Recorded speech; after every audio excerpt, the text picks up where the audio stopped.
అందరికీ నమస్కారం అండి. ఈరోజు కథ 24 ఏళ్ల శ్రీధర్ బీఎస్సీ బీఈడీ చదువు పూర్తి చేసుకుని ప్రభుత్వ ఉద్యోగానికి పరీక్షలు రాయడానికి సన్నద్ధమవుతూ ఉండేవాడు. అమ్మా నాన్న తమ్ముడు చక్కని కుటుంబం, 2 అక్కలకు పెళ్లిళ్ళు చేసేశారు.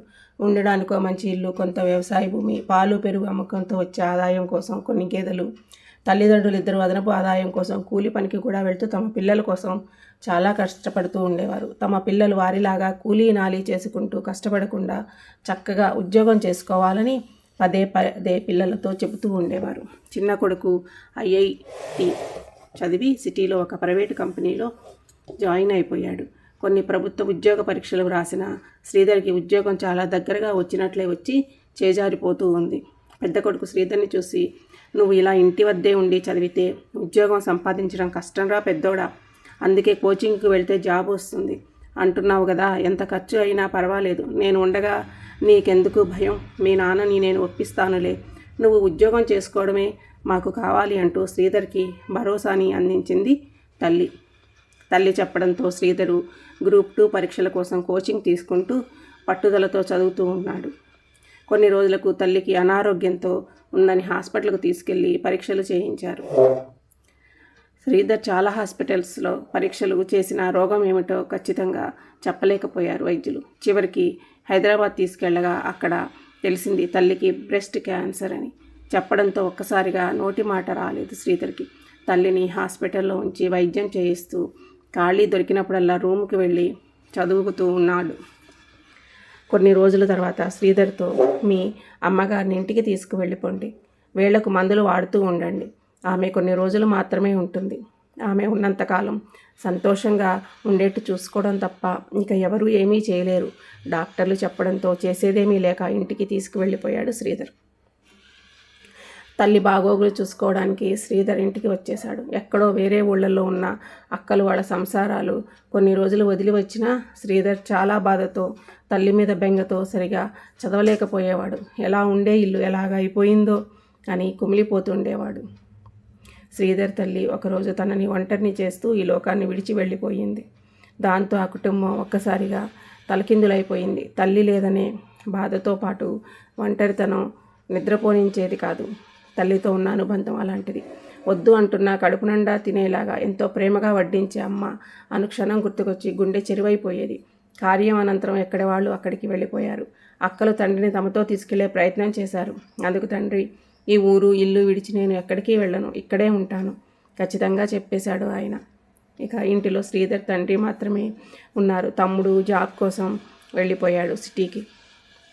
అక్క వాళ్ళు మాత్రం ఎన్ని రోజులు ఉండగలుగుడు? వాళ్ళ సంసారాలు వదిలి ఉండలేరు కదా. శ్రీధర్ గతంలో ఎప్పుడూ వంట చేయని వాడు. ఇంటి దగ్గర వంట చేసుకుంటూ తను వండిన వంట తింటూ అమ్మ చేసిన వంట రుచి గుర్తొచ్చి బోరున విలపించేవాడు.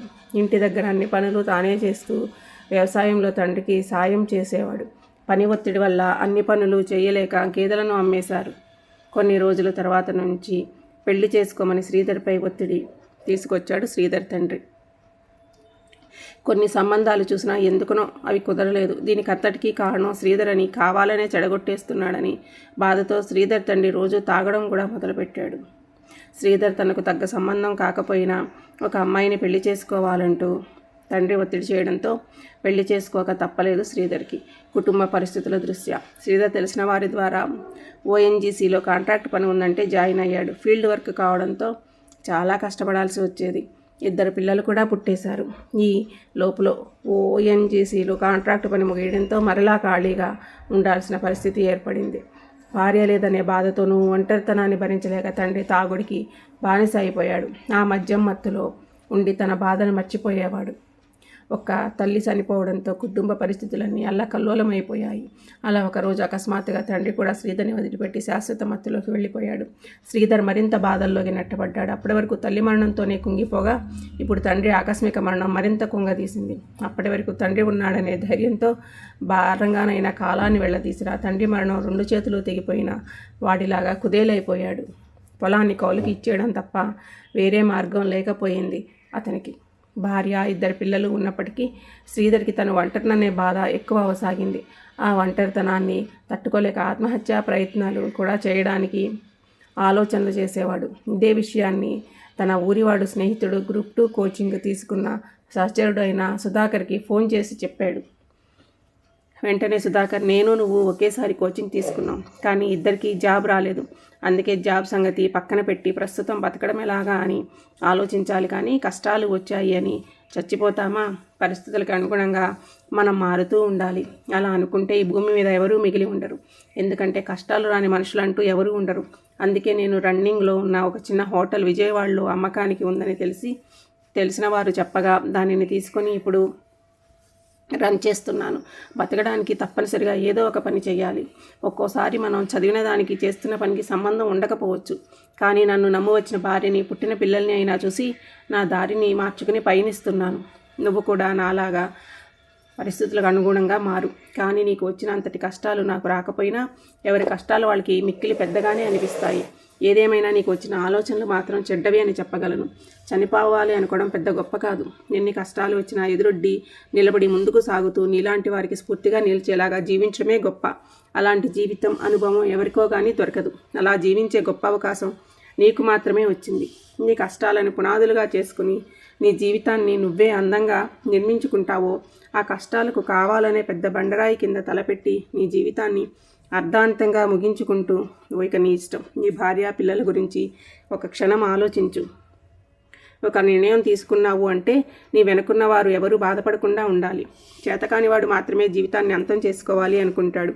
నువ్వు చదువుకుని మంచి టాలెంట్ ఉండి కూడా ఇంత ఘోరంగా ఆలోచిస్తున్నావు అంటే నిన్నేమనాలి? నీ నిర్ణయాలనే రేపు నీ పిల్లలు ఫాలో అయితే వాళ్ళ పరిస్థితి ఏమిటి? ఇకనైనా నీ పిచ్చి ఆలోచనలు మాని నీ భార్యని, పిల్లల్ని ఎంత బాగా చూసుకోగలవో, వారి కోసం ఏమి చేయగలవో నీకున్న పరిధిలో ఆలోచించు. ఒరే శ్రీధర్, కస్టమర్లు వస్తున్నారు, మళ్ళీ మాట్లాడుతానురా అంటూ సుధాకర్ తనకు తోచిన మాటలతో శ్రీధర్లో ధైర్యాన్ని నింపే ప్రయత్నం చేశాడు. శ్రీధర్ తన స్నేహితుడు చెప్పిన మాటలతో హృదయం అంతా చాలా తేలికగా అయినట్లు అనిపించింది. సుధాకర్ జీవిత వాస్తవాలను గ్రహించగలిగాడని, అతను చెప్పిన మాటల్లో చాలా నిజం దాగుందని, సరైన సమయంలో కళ్ళు తెరిపించాడని శ్రీధర్ మనసులోనే కృతజ్ఞతలు చెప్పుకున్నాడు స్నేహితుడికి.